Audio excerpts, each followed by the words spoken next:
Moi, je commence par le plat. Je vais chercher. Je m'appelle Richard Roy. Je suis natif de Montréal et j'ai été élevé en banlieue.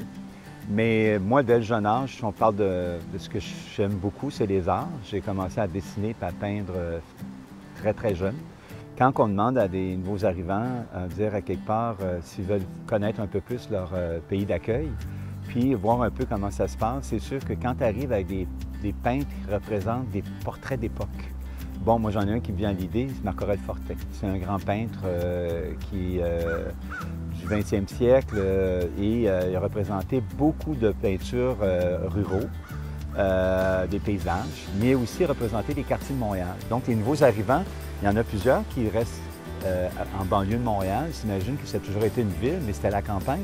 Il y avait des charrettes avec du foin, il y avait des gens des fermes. Et là, ça représente une époque importante. Un autre peintre qui est très bien, c'est un peintre urbain lui, il va faire des paysages urbains. C'est Adrien Bert.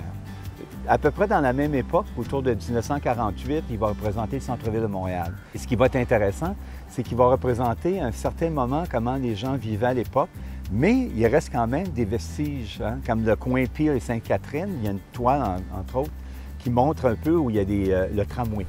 Ils n'imaginaient pas qu'il y avait le tramway à l'époque, mais là, on montre une histoire. Donc, ça montre un peu le tissu social de l'époque et le portrait. Comment les gens s'habillaient, comment les gens vivaient.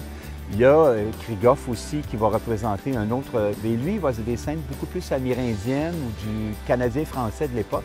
Peut-être un peu plus folklorique, mais ça montre une certaine époque un peu plus ancienne.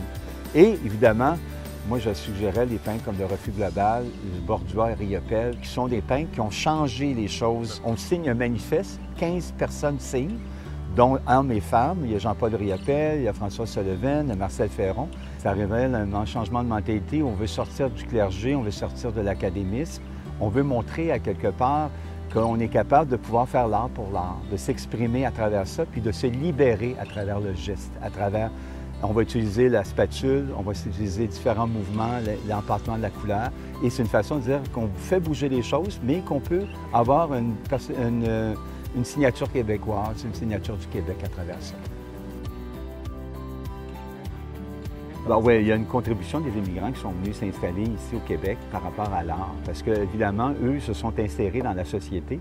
Des peintres comme Krigoff, des peintres comme Bravner et même Tanobe, qui est une peintre japonaise, a reconstitué des quartiers de Montréal.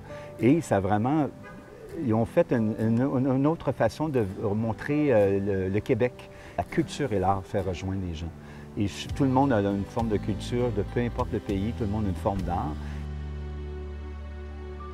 Ce qui caractérise la peinture québécoise, je crois que c'est vraiment l'amour du territoire, l'amour de ce qu'on est, notre appartenance.